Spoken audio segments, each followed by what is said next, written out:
6월절을 준비하심, 이런 제목의 말씀입니다. 6월절은 예수님이 오시기 전 1400년 전에 모세가 출애굽할 때 10번째 재앙이 내렸는데, 그 재앙을 면하는 사건과 관련해서 하나님이 정해주신 귀한 절기입니다. 예수님 오시기 전에 1400년 전부터 계속 반복되어서 거행되었던 의식이죠. 10번째 재앙은 장자가 죽어나가는 재앙인데, 고센 지역에 있다고 해서 무조건 면제되는 것이 아니라 하나님이 하라는 방법대로 양을 잡고 그 양의 피를 문 입구에 바르는 집만 장자의 죽음이 면해지는 그런 은혜를 주셨고, 하나님은 그 일을 계속 반복해서 1년에 한 번씩 시행하도록 그렇게 명하셨습니다. 모든 세대가 6월절을 지켰고, 6월절은 한 해의 시작이 되었고, 하나님의 방법으로 양이 희생됨으로 우리가 살았다고 하는 고백을 이스라엘 백성들은 예수님이 오실 때까지 계속 시행하고 있었습니다. 제자들은 이제 곧 6월절이 되는데, 1년에 한 번, 우리로 말하면 설날 같은 그날 어디서 6월절을 먹죠? 어디서 지키죠? 궁금했죠. 그래서 12절에 우리가 어디로 가서 선생님께서 6월절 음식을 잡수시게 준비하시기를 원하십니까? 어디 가서 우리가 준비해 드릴까요? 라고 묻는 것 같지만, 아무것도 없었던 제자들은 사실 예수님께 다 의지하는 거죠. 장소를 좀 정해 주시죠. 우리는 여기서 방을 잡을 돈은 없고 주님이 알아서 해 주셔야 되는데, 혹시 주님이 잊으실까 봐 저희가 얘기를 해드리는 거예요. 6월절 음식 어디서 먹으면 되죠? 장소가 있어야 되니까 재료를 가지고 음식을 준비하라면 하겠지만 장소를 좀 준비해 주시죠. 예수님이 아무 생각 없다가 갑자기 제자들이 얘기하니까 참 6월절 우리 같이 밥 먹어야지, 우리 떡 먹고 우리 그래야지 하면서 예수님께서 갑자기 이제 내가 잊어버렸는데 고맙다, 자 이렇게 하신 것이 아니고, 예수님은 이미 만반의 준비가 다 되어 있는 가운데 이런 말씀을 하셨어요. 13절에 성내로 들어가라, 그리하면 물 한 동이를 가지고 가는 사람을 만나리니 그를 따라가서 어디든지 그가 들어가는 그 집 주인에게 말하라. 가서 무슨 말을 하냐면, 선생님 말씀이 내 제자들과 6월절 음식 먹을 객실이 어디 있냐고 그렇게 물으면 집주인이 큰 다락방을 보여주면서 여기서 드시면 된다라고 얘기할 것이다. 자, 이미 예수님은 어디서 먹어야 될지 다 알고 계셨고, 이제 그리로 제자도 둘을 보내서 그 공간을 예약을 하라는 것이죠. 일반적으로 유대인들도 이제 물동이를 가지고 다니는데, 우리처럼 이렇게 머리에 쓰기도 하고 이기도 하고 우리하고 비슷한 풍습이 많이 있죠. 그런데 여기 안스로포스라는 단어는 사람이란 뜻인데요. 영어에는 여성 남성이, 헬라어에는 여성 남성이 있는데 안스로포스는 남성이에요. 그래서 물동이를 남자가 갖고 간다는 거예요. 그러니까 물동이를 이고 가는 사람이 여러 사람들이 있을 텐데, 남자가 물동이를 가지고 가는 모습을 보게 될 것이다. 그러면 그 남자니까 그 사람이 눈에 띌 거고, 그 사람을 따라가면 그 집 주인에게 얘기를 하면 이미 준비된 객실을 보여줄 것이다. 예수님께서 그렇게 말씀을 하셨습니다. 물 기르는 일은 여성들의 일인데 왜 그 집에서는 남자가 물을 길었는지 모르겠어요. 여자들이 다 병이 났는지, 여자가 다 어디 갔는지 이유는 모르겠어요. 그런데 남자가 물동이를 가지고 가는 모습을 보게 될 것이다. 그런데 그것이 6월절 먹을 집을 찾는데 도움이 되었다 하는 것이죠. 여러분, 살다 보면은 여자가 할 일을 남자가 할 때도 있어요. 자, 남자가 막 빨래를 다 개었어요. 다 널었어요. 그 다음에 쌀 씻어갖고 남자가 밥을 해요. 남자가 여자가 하는 일을 그냥 일반적으로 하던 일을 남자가 다 하게 됐다는 것은 그 집에 무슨 이상이 있다는 거죠. 자, 이 사람에게 이 집에 무슨 문제가 있는지 우리는 아무도 알지 못해요. 성경이 얘기해 주지 않으니까. 어쨌든 여자가 하는 일을 남자가 했다는 것은 그 집에 무슨 이상 징후가 보인다. 거기까지예요. 그런데 오히려 그것이 예수님이 유월절 먹을 객실이 있는 집을 찾는데 도움이 되잖아요. 모세가 우물가에서 이제 미디안으로 피신을 해서 이렇게 보니까 미디안의 제사장이 딸이 7 있었는데 양을 치는데 남자 목자들이 와가지고 막 방해하고 여기 물 못 먹는다 하고 막 그랬어요. 그 모습을 본 모세가 피신한 처지에서 그 여자들을 도와줬잖아요. 그러니까 여자들이 또 집에 가서 얘기를 하고, 얘기를 했어도 그 집으로 가게 되고, 미디안의 제사장이 십보라라는 딸을, 그 중에 하나를 모세에게 이렇게 만나게 해줘가지고 모세가 가정을 이루게 되죠. 성경을 보면은 어떤 남자 목자들이 여자 목자들을 공격하는 것은 잘못된 것이고 억울한 일을 당하는 것이지만, 그 일을 통해서 모세가 역할을 감당하고, 모세가 역할을 감당하면서 모세는 또 가정을 이루게 되는, 이렇게 놀라운 일들로 이렇게 연결되는 것을 봐요. 그래서 우리가 이 세상을 살면서 우리가 답답한 일을 만날 때가 많은데 그것이 반드시 나쁘고 좋지 않은 일이라고 생각할 필요는 없다는 거예요. 저희 아는 친척이 초등학교 교사가 돼서 초등학교 주변에 방을 구하는데 방이 안 구해지는 거예요. 굉장히 오랫동안 방을 구했는데 방이 안 구해져요. 옛날에는 그 전봇대에다가요, 부동산 중개업소도 별로 없고 그래서 전봇대에다가 어디로 이렇게 오라고 얘기를 하고 다 막 붙여놓으면 그거 보고 가거든요. 아주 오래전에. 근데 집주인의 실수로 문이 조금 이렇게 열려 있는데 저희 아는 친척이 거기를 가다가 문을 조금 열고 여기 방을 내놓는다 그랬는데 방이 있어요? 라고 얘기했어요. 집주인이 문이 열렸네 하고 들어오라고 얘기를 해서 계약서를 작성을 했는데 그 방 주인이 중매를 했어요. 중매를 해갖고 그 방을 얻은 초등학교 여선생님이 어떤 남자분하고 결혼을 했는데 그 남자분이 우리 이모부예요. 그러니까 쉽게 그냥 방이 구해졌으면 못 만날 상황이에요. 그런데 뭐 방이 잘 안 구해지고 문이 또 열려 있고 뭐 이렇게 하다 보니까 또 소개해가지고 또 만나고 그래서 가정을 이루고, 여러분 답답한 일을 좀 당한다 할지라도 그 일이 선하게 풀리고 선하게 인도하심을 받으면 우리에게는 힘든 일이 잠깐 있을 수 있지만 그 일을 가지고 하나님이 좋은 일을 만들어 주실 것을 믿음의 눈으로 보시기를 바랍니다.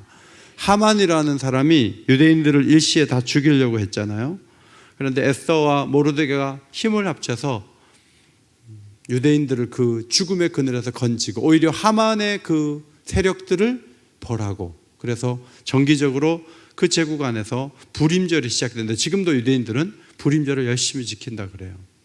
이 불임절이 일어나게 된 계기는 누군가의 공격이 있었기 때문이죠.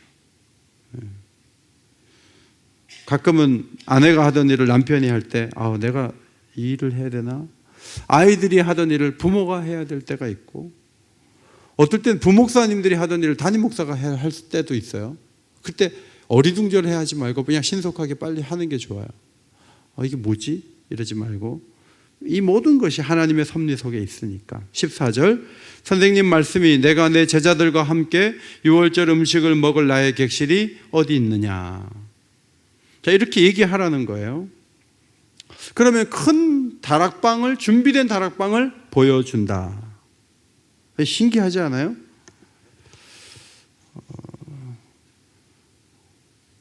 이 사람이 갑자기 이렇게 최면이 걸려가지고 탁 걸려가지고 예수님은 전혀 모르는 사람인데 갑자기 막 이렇게 하더니 오라 그래가지고 방을 막 보여주면서 눈빛이 막 향해가지고 이렇게 해서 갑자기 방을 보여준 게 아니겠죠. 이 사람에게는 그 방 정도는 내놓을 수 있는 자기만의 스토리가 있어요. 지금 그 스토리는 여기에 소개되어 있지 않아요. 이 사람이 왜 이 방을 내놨는지 자세한 얘기가 없어요. 성경을 보면 나귀를 내놓을 때도 그 나귀를 예수님께 타고 가라고 새끼 나귀를 이렇게 내놓은 그 주인이 왜 내놨는지 설명이 없어요. 우린 궁금하죠. 이거 이상하다. 체면이 걸렸나? 그러나 여러분 무슨 이유가 있을 거예요.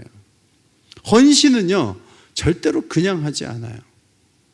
목회를 하면서 강력하게 헌신한 성도들을 봐요. 그분들이 그냥 그렇게 통 크게 힘을 다해서 최선을 다해서 그렇게 하는 게 아니에요. 그분들 나름대로에는 자기만의 주님을 만난 스토리, 주님이 함께 하셨고 도와주신 역사, 이런 것들이 있는 것이죠.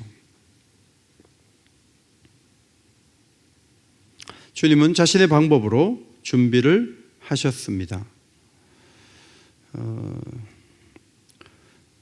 제자들이 그 음식 먹을 장소, 유월절 함께 먹을 장소 좀 알고 싶은데 주님 좀 그걸 놓치고 계시면 좀 지금 좀 알아보세요 라는 쪽으로 얘기했을지 몰라요. 그런데 주님은 이미 준비를 다 하고 계셨죠. 생각 속에. 그러니까 사실 가만히 있었다고 해도 예수님은 제자들을 보내서 나귀를 불러오듯이 방도 준비하셨을 것이다, 그런 생각을 하게 됩니다. 여러분, 오늘 저녁에도 여러분과 제가 여러 가지 기도를 하게 될 때 우리가 주님께 없던 정보를 드리는 게 아니죠. 하나님께, 하나님 제가 사정이 이런 것처럼 모르고 계시잖아요. 제가 지금 말씀드리잖아요. 제 사정이 이렇다니까요. 그러니까 이 정보를 갖게 되셨으니까 이제 저를 도와주세요. 그게 기도가 아니에요. 여러분, 우리가 입을 열기 전에 하나님은 다 알고 계시는 줄 믿습니다. 하나님은 다 알고 계세요. 그럼 못하러 기도해요? 우리가 고백하고 기도해야 저절로 된 것도 아니고 내 힘으로 된 것도 아니고 주님이 도와주셔서 되었다고 고백할 수 있기 때문에 우리에게 기도하라고 말씀을 하시는 거죠. 믿음이 없으면요, 다 안다는 걸 놓쳐버려요. 그래서 화가 나고 나만 알고 있는 것 같고 주님은 움직이지 않는 것 같고 그런 생각을 하게 되는데, 그렇게 되면 조급하게 돼요. 불안하게 되는 거예요. 그래서 자꾸 자기 방법을 찾으려고 할 수가 있어요. 여러분, 오늘 예수님의 의연한 모습을 보시면서 이미 준비하고 계시고 자신의 길을 걸어가고 그 날이 오면 무엇을 할 것이라고 생각하고 이미 계획을 다 마친 주님의 모습을 우리는 볼 수가 있습니다. 제자들은 어디서 먹지 하는 생각을 비로소 그날 했을지 모르지만 예수님은 마지막 유월절 먹을 그 공간을 1000년 전 그 이상부터 생각하고 계셨어요. 그분은 정말 오랫동안 생각하고 계셨어요. 우리는 어린아이가 자라가지고 커가지고 정년기가 됐을 때 얘 배필이 누굴까라고 생각할지 모르지만 우리 하나님은요, 그 애가 어릴 때부터 걔 배필을 생각하고 계시고 정해놓고 계시고 만나게 하시는 분이 하나님이시죠. 그래서 하나님 우리보다 훨씬 더 생각이 깊으시고 오랫동안 준비하시고 오랫동안 많은 일들을 이루어 오셨다는 것을 늘 마음속에 생각을 해야 되는 거예요. 예수님은 이 마지막 만찬을 통해서 유월절 예식이 성찬식으로 바뀌어지는 이 터닝 포인트가 되잖아요. 이것을 주님은 정말 오랫동안 계획하고 생각해 오셨어요. 이것을 가르치고 이제 십자가에 달려서 자신이 제물이 되는 것이죠. 자, 예수님께서 이 공간을 준비하실 때 헌신자의 헌신을 받으시면서 준비하시죠. 오병이어의 기적처럼 막 갑자기 집을 막 만든다든지 갑자기 떡을 막 떼서 주는데 또 떡이 막 생기고, 오병이어나 칠병이어 같은 그런 반복되는 기적이 아니라 누군가의 헌신을 가지고 주님은 마지막 유월절 음식을 먹는 거죠. 먹게 하시는 거죠. 하나님이 이루시는 기적은 우리의 어떤 예상을 벗어나서, 우리의 경험을 벗어나서 전혀 새로운 방식으로 계속 하시기 때문에 사실 우리는 굉장히 하나님에 대해서 기대감을 가질 수가 있는 거예요. 말씀드린 대로 이 집 주인은 무슨 이유 때문에 방을 제공했는가? 13명의 남자가 이렇게 들어오면 여러분 집은 어때요? 좀 13명이 갑자기 들어오면 여러분들은 그분들을 충분히 먹고 쉴 수 있게 할 수 있는 공간이 있으십니까? 이 사람은 기계처럼 움직이지 않았어요. 과거에 어떤 은혜를 입은 것 같은데 우리는 그 사연을 모르지만 놀라운 헌신을 하고 있는 것을 보게 돼요. 오늘 교회 중에도 오늘 마을 특송을 하셨는데 너무 예쁘게 잘 준비하셨죠. 그런데 이렇게 막 이게 준비하는 게 창피당하지 않으려고 하는 게 아니고요. 주님을 향한 사랑의 마음이 있을 때 정말 잘 준비할 수 있는 거죠.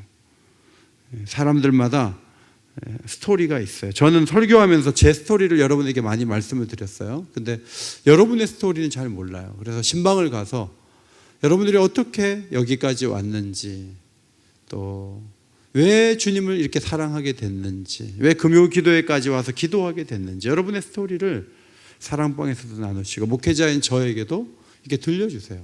들려주셔서 그래서 여기까지 오셨구나, 그래서 이렇게 헌신하시고 사랑하시고 애쓰시는구나, 이걸 이제 이해할 수 있으면 더 좋겠죠. 중요한 것은 우리가 왜 주님을 사랑했는지를 알면 은혜가 되긴 되지만, 오늘 성경에 그것을 기록을 안 한 걸 보세요. 나귀를 준 사람이 왜 줬는지 기록을 안 하고, 그 다음에 이 공간을 내준 사람, 무혈절 이 공간을 이 중요한 때에 내준 사람이 왜 내줬는지 그 기록을 안 했어요.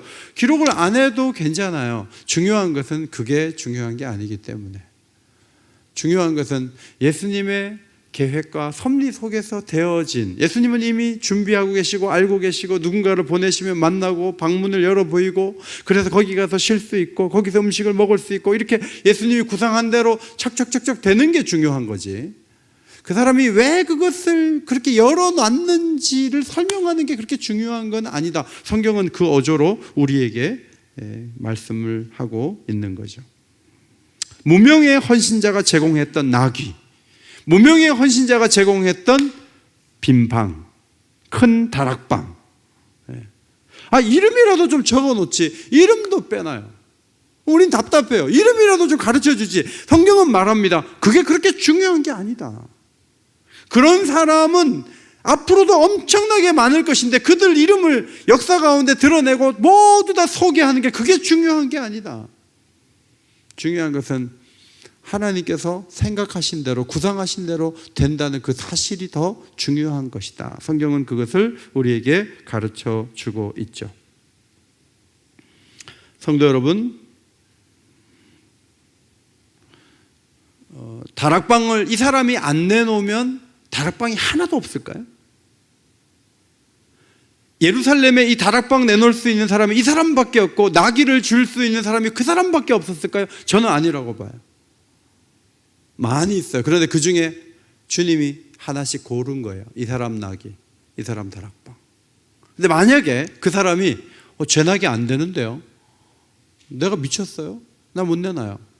저희 다락방 안 되는데요, 저 못 내놓는데요. 그러면 주님이 다락방이 없어갖고 고생하실까? 나귀를 타고 올라가지 못하고 걸어가셨을까? 그렇지 않아요. 여러분, 내놓을 수 있는 사람 많아요. 많은데 주님이 낙점하시는 거죠. 너 해 하고 마음에 감동을 주고 제자들을 보내시고 선생님 얘기를 할 때 그들은 즉각적으로 제 나귀 쓰세요, 제 다락방 쓰세요, 이렇게 내놓았던 것이죠. 오늘 여러분에게 뭔가를 요청을 주님이 하신다고 이렇게 느껴지잖아요. 그러면 여러분들이 저는 안 되는데요, 제가 요즘 어렵거든요, 저는 힘들어요, 딴 데 가서 알아보세요 주님. 그렇게 하지 않으시면 좋겠어요. 그것은 나에게 굉장히 축복된 손내밈이에요. 그거는 나한테 굉장히 놀라운 기회가 온 거예요. 손사래를 쳤던 모세도 하나님 앞에 손사래 계속 치다가 결국은 손 들고 지도자로 앞으로 나서게 됐잖아요. 가끔 성경에 나는 아닙니다 하다가 돌아온 분들이 계시고, 헌신자들도 주님의 말씀에 이렇게 반응해서 앞으로 나오는 케이스들이 많은데, 그들이 그걸 거절한다 그래서 하나님은 일을 못하실 분은 아니다 하는 거죠. 주님이 제안하실 때 그 제안을 기꺼이 받으시기를 바랍니다. 주님이 뭔가 제안하면 여러분 감동을 주잖아요. 그러면 딱 받으세요. 그러면 그것이 여러분에게 복이 되고 큰 은혜가 되고 기쁨이 될 수 있는 거죠. 한국교회 하나님이 계속 야 일본 선교해야 된다, 일본 선교해야 된다, 일본 선교해야 된다. 근데 우리가 막 죄가 용서가 안 돼가지고 아직도 사과 안 하고 있는데 일본은 복음을 늦게 전하는 게 보복하는 가장 좋은 방법이에요. 나는 전할 수 없어요. 이렇게 하면 일본 선교는 우리만 할 수 있는 게 아니에요. 다른 나라도 할 수가 있어요.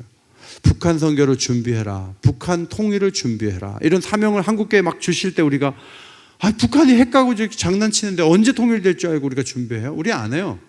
이렇게 반응을 보이면 하나님은 그래?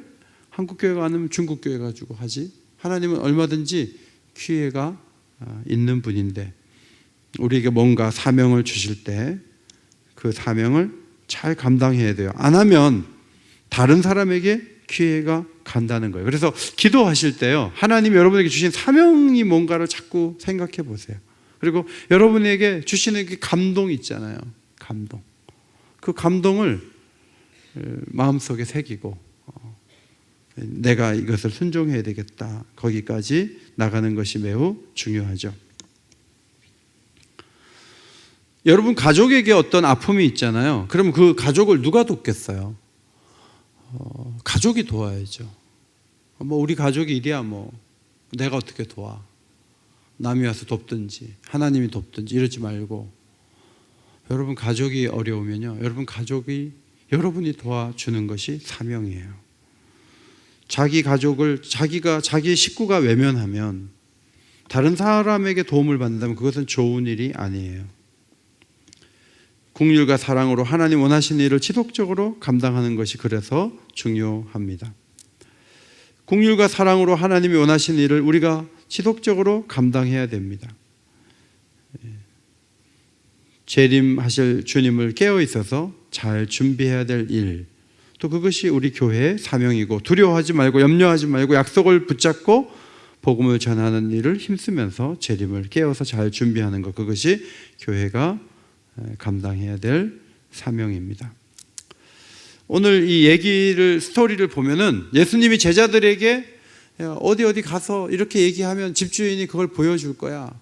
물동이 지고 간 그 남자를 따라가서 그 집의 주인을 만나서 선생님이 객실을 찾고 있는데 6월절 먹을 음식을 어디서 먹으면 되냐고 물으면 그 사람이 보여줄 거야. 그 얘기가 굉장히 길고 정말 그렇게 됐는지 안 그랬는지는 아주 간단하게 딱 처리하죠. 16절 말씀이에요. 16절 같이 읽겠습니다. 16절 시작. 제자들이 나가 성내로 들어가서 예수께서 하시던 말씀대로 만나 6월절 음식을 준비하니라. 자, 성내로 들어갔는데 물동이를 가진 남자를 봤고요, 물동이를 가지고 가는 남자를 따라 그 집 주인을 만났고요, 주인에게 그 얘기를 그대로 했는데 그 주인이 큰 다락방을 보였고요, 그리고 예수님 일행이 그 집에 간 거예요. 16절은 굉장히 간단하게 딱 처리가 되잖아요. 포커스는 말씀하신 대로 됐다는 거죠. 말씀하신 대로 됐다. 자, 여기에서 이 집을 내준 사람이 얼마나 어려운 중에 내줬는가, 그거 포커스가 아니에요. 제자들이 막 그 물동이 있는 그 남자를 찾느라고 막 너무 고생한 그 시간도 포커스가 아니에요. 포커스는 예수님이 말씀하신 그대로 됐다는 거예요. 성경에 이런 기록이 굉장히 많아요. 갈렙이 헤브론을 차지하려고 막 설명해서 그 산지를 4개 주소하고 설명하는 이 내용이 굉장히 길어요. 그런데 갈렙이 헤브론을 차지하는 구절은 굉장히 간단하게 나와요. 우리가 역사를 쓴다면 그 과정은 짧게 하고 그걸 성취하는 것들을 굉장히 실감 있게 길게 쓸 거예요. 그런데 반대로 쓰고 있는 것을 주목해 볼 필요가 있습니다. 말씀드리고자 하는 것은 사람들의 헌신과 눈물이 너무 긴 스토리를 차지할 필요는 없다는 거예요. 예수님이 어떻게 생각하시고 어떻게 준비하시고 어떻게 성취하셨는가가 포커스라는 얘기예요. 자, 애들이 이렇게 자랄 때 머리도 많이 아프고 고생 많이 하잖아요. 그럼 애들이 자라고 걔네들이 이제 결혼할 때까지 막 부모님들이 진액을 짜가지고 막 너무너무 많이 애를 써요. 노력해요. 근데 이제 애들이 다 컸잖아요. 다 커서 결혼을 했어요. 근데 부모님 마음에 이제 이런 생각이 있어요. 야, 내가 쟤네들 어떻게 키웠는데, 내가 진짜 고생하고 먹을 거 안 먹고 애들 사랑해서 정말 귀하게 키웠는데, 이 생각이 부모들한테 다 있잖아요. 그런데 그 내 수고가 너무 머릿속에 꽉 차 있으면요, 결혼한 다음에 이제 섭섭하기 시작하는 거예요. 그냥 담백하게 이렇게 얘기하는 게 좋아요. 애들이 하나님의 은혜 속에 컸다고. 이렇게 간단하게.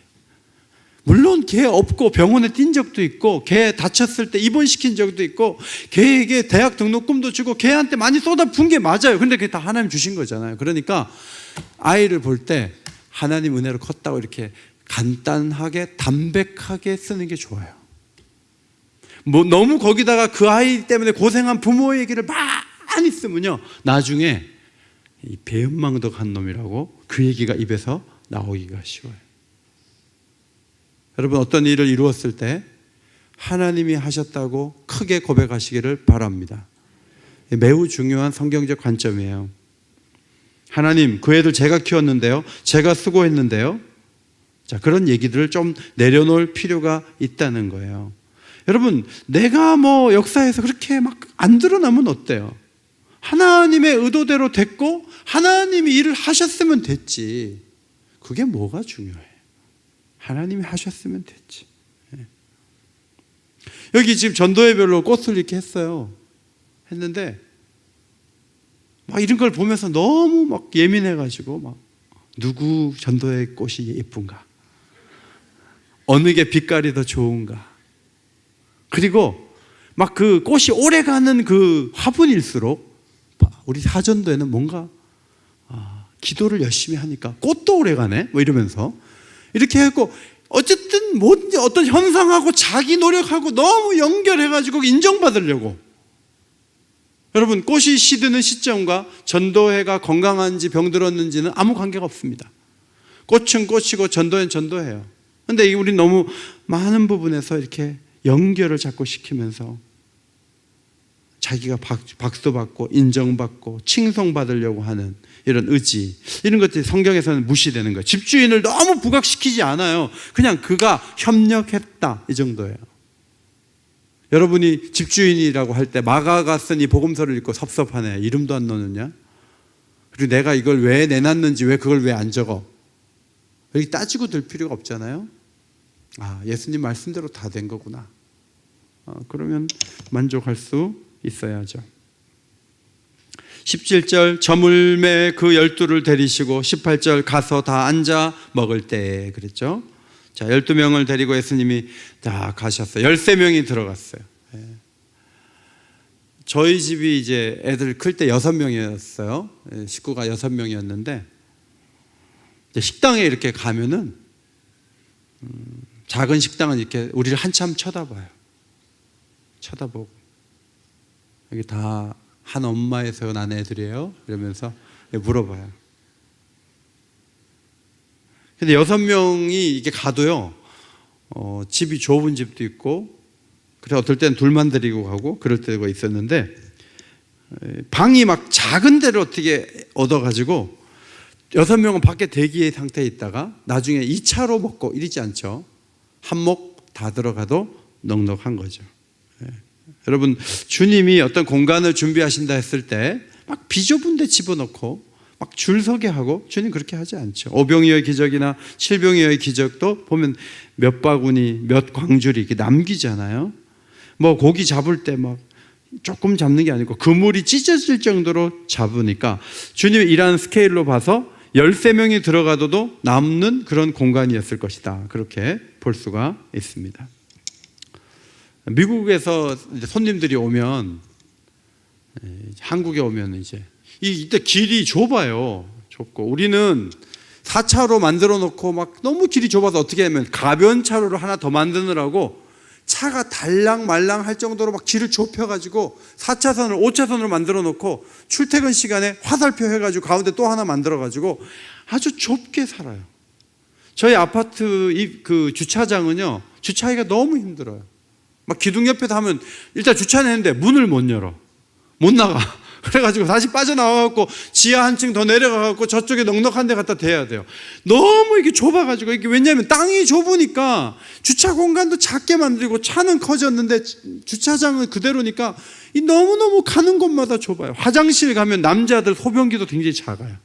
미국에 가면 막 소변기도 넓어요. 화장실도 커. 한국은 화장실도 막 좁아요. 여러분, 하나님께서 일을 하실 때 막 자로 잰 듯이 그렇게 하실까요? 마지막 오병이어 기적에 마지막 털어 먹으니까 하나도 안 남았더라. 그렇게 하신 분이 아니에요. 12바구니에 남겨주신 줄 믿습니다. 그러면 13명이 들어갈 때 막 공간이 막 옆으로 이렇게 크게 들어가지 못하고 막 벽 붙어갖고 막 벽에 등 닿아가지고 그렇게 들어갔을까요? 저는 그렇게 했다고 생각하지 않아요. 주님은 넉넉한 공간을 만들어 주셨을 것이다. 준비하게 하셨을 것이다. 그렇게 저는 믿어요. 하나님은 넘치도록 채우시고 부으시는 분이에요. 누가복음 6장 38절, 주라 그리하면 너희에게 줄 것이니. 자, 내 거 줬어요. 나는 이제 없어요. 그런데 후이되어 누르고 그 다음 흔들어. 옛날에 쌀 살 때 막 흔들면 쌀이 더 많이 담겨요. 그대로 부어가지고 이렇게 주는 것보다 탁탁 쳐주면 밑으로 더 가라앉아요. 흔들어, 누르고 흔들어. 그 다음 넘치도록 하여 그 다음 안겨주리라. 그렇게 하실 분이 하나님이신 줄 믿습니다. 그래서 우리가 하나님 일을 할 때 이 정신을 가지고 하는 게 중요해요. 이번에도 권사 임직 받은 분 중에 한 분이 병원에 계시잖아요. 그래서 그분이 여러 가지 경비를 다 모아가지고 교회도 뭐 헌물도 하고 하는데 그분께 이제 빌 거를 생각해서 제가 그건 누가 채우냐, 그거 내가 채워야 되나? 그런데 연락이 왔어요. 생각한 것보다 더 넘치도록 그렇게 헌신을 했다고. 그래갖고 그냥 중간급 피아노 겨우 살까 그랬는데 그냥 헌신 이 3주 동안 열심히 나와 기도하니까 제일 좋은 피아노를 하게 생겼어요. 근데 그걸 보면서 야, 이 기도하고 마음을 모으니까 누구 아픈 사람 있으면 내가 금옥 하겠습니다. 이런 사람도 생기고 이 일이 넉넉하게 돌아가고 중간급으로 하려고 생각했는데 제일 좋은 급으로 하게 됐단 말이죠. 그러니까 하나님이 일하시는 거는 막 모자라게 하고 깎고 막 그런 분이 아니에요. 하나님은 넘치도록 채우시고 좋은 것을 원하면 더 좋은 것을 주실 수 있는 분이라는 것을 믿으시기 바랍니다. 하나님 그런 분이시죠. 이 초대교회 역사를 보면 사도들이 큰 권능으로 주 예수의 부활을 증언하니 무리가 큰 은혜를 받았다 그랬어요. 그러니까 큰 은혜를 받으니까 막 사람들이 하나님 앞에 막 드리죠. 그러니까 가난한 사람이 없었다. 막 집도 팔고 밭도 팔아가지고 사도들의 발 앞에 두니까 필요한 사람들 가져가는 거예요. 지금으로 말하면 전세금이 막 1,000만 원씩 올려달라, 2,000만 원 올려달라는데 교회에 오면은 목사님 발 앞에 돈이 몇 천만 원씩 있는 거예요. 그냥 갖고 가는 거야. 그래갖고 가난한 사람이 없었다. 이게 어떻게 가능한가 하면 은혜를 받고 하나님의 세계가 이런 것이라는 거죠. 우리 보고 집을 다 팔아고 갖고 오라는 뜻이 아니라 하나님이 역사하실 때 교회가 얼마나 풍성해지는가를 보여주는 놀라운 말씀이죠. 그런데 예수님께서 이제 앉아 먹는데 제자들이 신경 쓰는 얘기를, 음식 먹을 때 신경 쓰는 얘기를 하나 하셨습니다. 18절, 너희 중에 한 사람 곧 나와 함께 먹는 자가 나를 팔리라. 자, 이건 무슨 말입니까? 갑자기 좋은 음식을 먹는데 한 명이 배신자가 있다, 이런 얘기를 하셨습니다. 그러니까 다들 이제 한 사람이라니까 저는 아니죠, 저는 아니죠. 다들 이렇게 나는 결백하다라는 생각을 갖고 예수님께 질문을 하죠.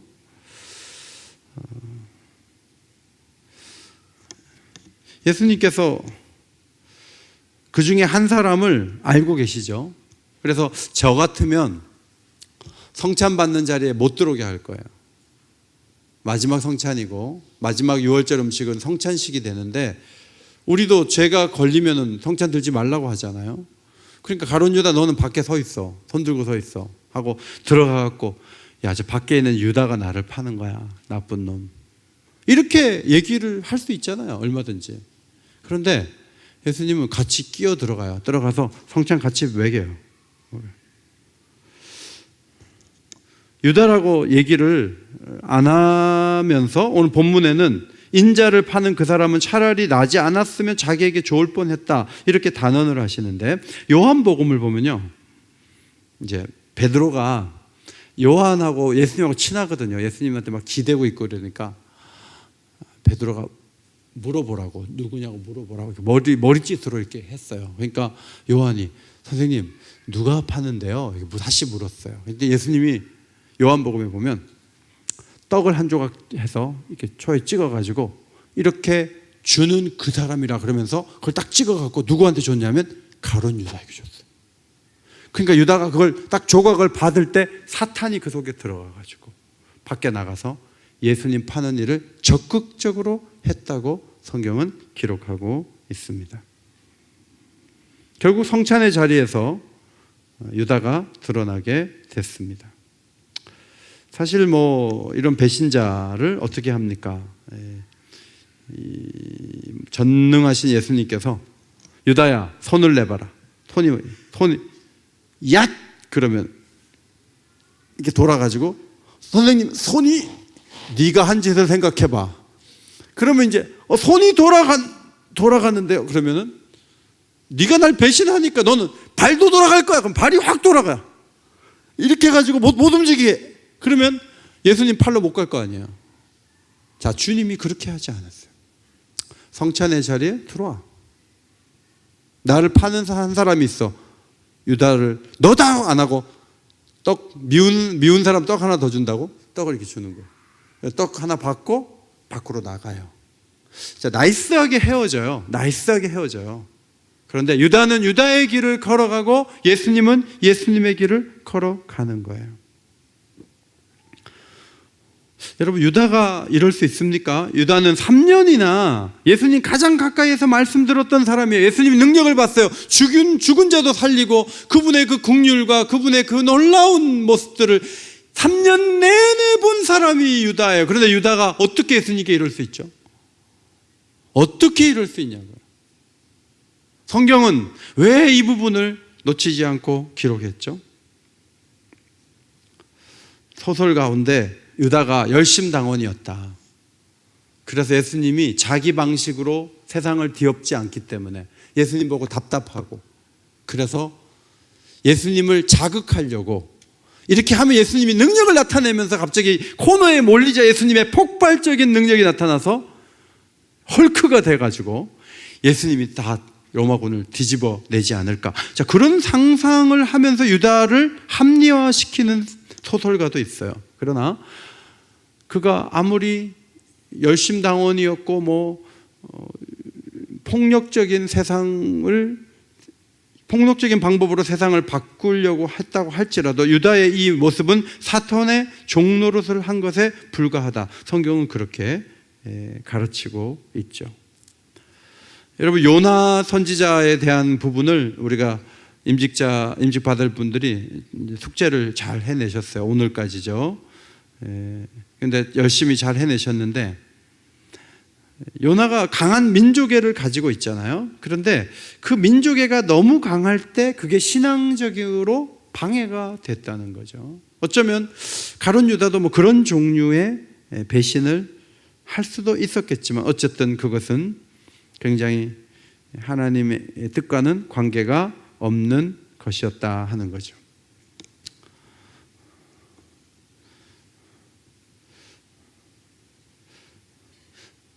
유다가 없었으면 예수님이 십자가를 지실 수 있었을까? 이런 상상을 해봐요. 어떻게든 지셨겠죠. 그런데 꼭 12제자 중에 꼭 그런 사람이 꼭 나서야 될 필요는 없는데 왜 유다가 나섰을까? 왜 유다가 그런 존재가 됐을까? 굉장히 안타깝죠.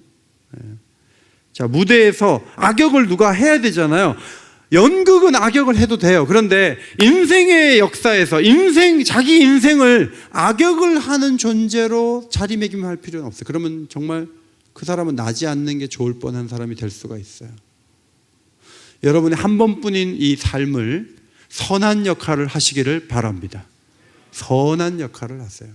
어떤 분은 막 목사님을 내가 고쳐놓겠다 그러면서 막 악역을 해요. 그리고 설교 시간에 막 졸아요. 막 은혜도 못 받아요. 그러면서 그런 악역을 해서 내가 교회를 위해서 목사님을 어떻게 해보겠다. 여러분 그렇게 해가지고 설교 하나도 은혜 못 받고 은혜 밖에 있는 사람이 되면 뭐가 좋은 거예요? 왜 그런 악역을 해요? 선한 역할을 해야죠.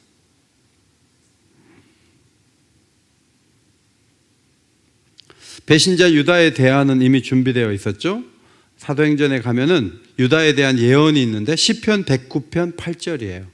이런 말씀이 있어요. 따라합시다. 그의 직분을 타인이 빼앗게 하시며. 자, 이 시는 다윗이 지은 건데 다윗을 괴롭히는 사람들이 직분을 뺏기게 해달라는 거예요. 그 기도였어요. 그런데 하나님은 이 기도를 유다에게 적용하셨어요. 그래서 유다는 그 직분을 뺏기고 제비를 뽑아서 다른 사람이 그 사도의 역할을 감당하게 됐다는 것을 사도행전 1장에서 발견하게 됩니다.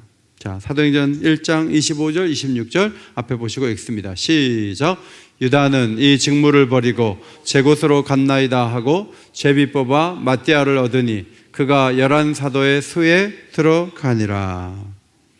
마띠아를 얻었죠. 유다는 이 직무를 버리고 제 곳으로 갔나이다. 원래 자신이 가려고 했던 대로 갔습니다. 지 맘대로 가버렸습니다. 그러면 유다가 가면은 기독교가 무너집니까? 예수님의 사역이 가로막힙니까? 아니요. 예수님은 자신의 길을 눈 하나 깜짝하지 않고 가세요. 저와 여러분이 직무를 버리면 주님이 고통을 당하십니까? 하나님이 할 일을 못합니까? 절대로 그렇지 않습니다. 하나님은 또 다른 사람을 세워서 얼마든지 일하실 수 있는 분이에요. 그러므로 여러분에게 주어진 직무를 버리지 마세요. 이 직무를 소중히 여기시기를 바랍니다. 여러분의 것으로 소중히 여기세요. 제가 설교를 안 한다고 우리 교회를 내가 떠나면 뭐 하나님 설교자가 없어요? 하나님 목회자가 없어요? 하나님은 많은 사람이 할 수 있는데 저한테 기회를 주셔서 제가 감사함으로 감당을 하는 것이지 내가 하나님을 위협하거나 나 없으면 하나님 힘들걸 이렇게 해서 직무를 감당하는 게 아니라는 거죠. 성경을 이렇게 보시면 청지기 같은 사람들이 자기가 그 일을 못하고 그 주인과 공격적인 태도를 취했을 때 그 사람들은 전부 심판을 받아요. 청지기는 청지기로서 맡겨진 일만 하면 돼요. 그런데 막 거기서 자기가 주인 노릇하려고 하는 거예요. 그건 다 심판받아요. 내가 안 하면 다른 사람을 불러서 이 자리에서 일하게 하실 수 있는 거예요. 따라서 직분을 받은 자는 부르신 목적에 맞게 잘 감당하는 게 중요해요. 하나님 그것을 기대하시는 거죠. 끝까지 잘 감당하려면요, 내가 죄인인데 용서받았다는 생각을 항상 해야 돼요. 내가 죄인인데 나는 합당하지 않은데. 어떤 사람은 너무 막 심판자가 돼서 하나님까지 막 터치하려고 그래요. 하나님 하신 일까지 막 간섭하고 막 비판하고 하나님 막 한심하다 그러고. 여러분 그렇게 하면 어떻게 하나님을 기쁘게 하는 자리에 나가겠어요? 어떻게 직무를 감당하겠어요? 바울이 끝까지 사역을 잘 감당했는데 그 마음속에 감당할 수 있는 이유가 있었죠. 디모데전서 1장 12절에 보면 예수 우리 주께 내가 감사함은 나를 충성되이 여겨줘서 직분을 맡기셨기 때문에. 내가 충성되기 전에 나를 충성되이 여겨주는 거예요. 기독교 신앙은 그런 거죠. 평가를 해보고 이 사람 충성되구나 안 되구나 그거를 따지는 게 아니고 나를 먼저 이렇게 인정을 해주는 거예요. 기드온처럼 큰 용사여라고 불러주면서 큰 용사를 만들어 가듯이 충성되이 여겨주면서 충성된 사람을 만드는 게 하나님이 하시는.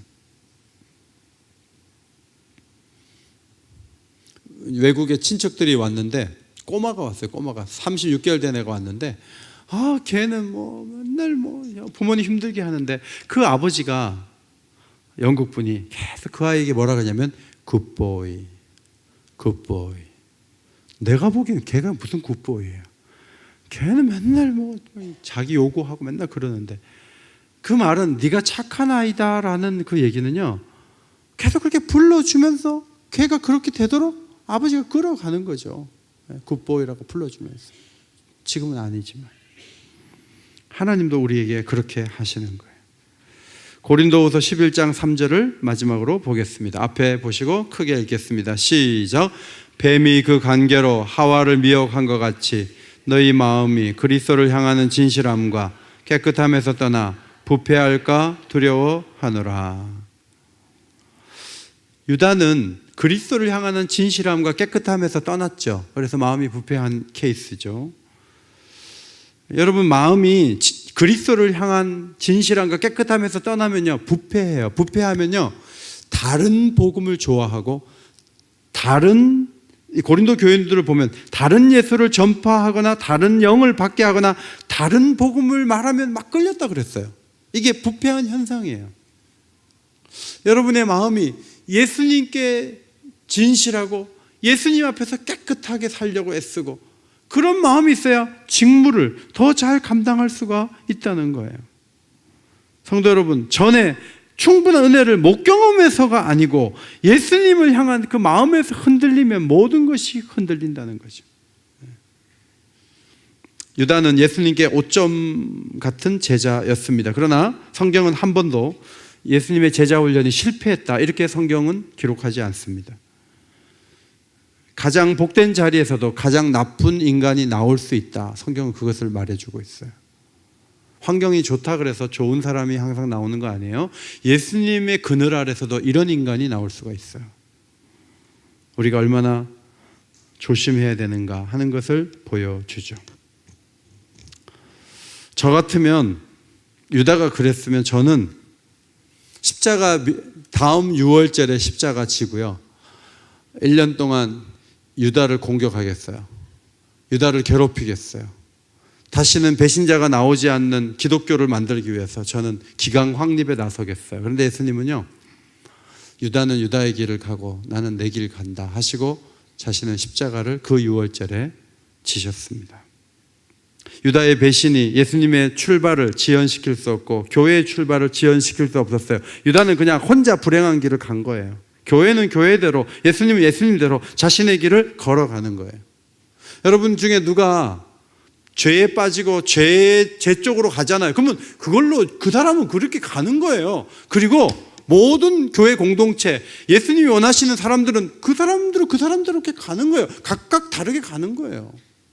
누구 하나가 잘못해가지고 교회가 막 폭락을 하거나 어려워지거나 그렇지 않아요.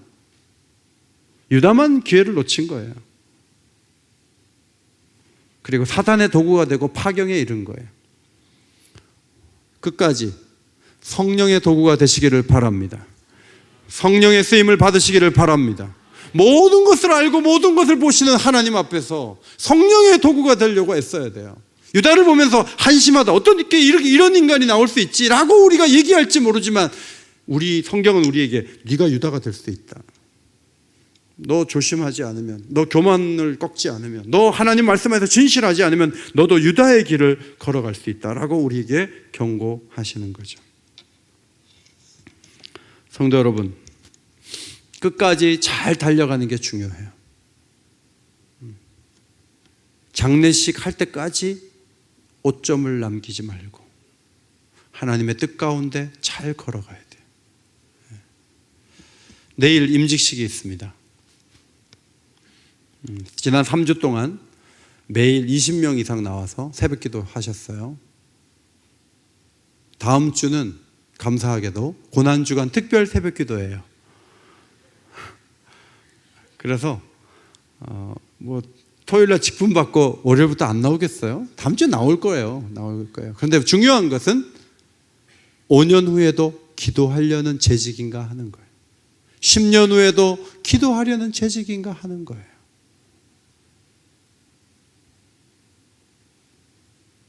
중간에 마음을 다른 데 두는 직분자들이 너무 많아요. 목사님들도 많아요. 끝까지 예수님을 사랑하고 주님이 우리를 끝까지 살피시고 도우신 것처럼 우리도 끝까지 주님의 기쁨이 되는 길로 걸어가게 되기를 주의 이름으로 축원합니다.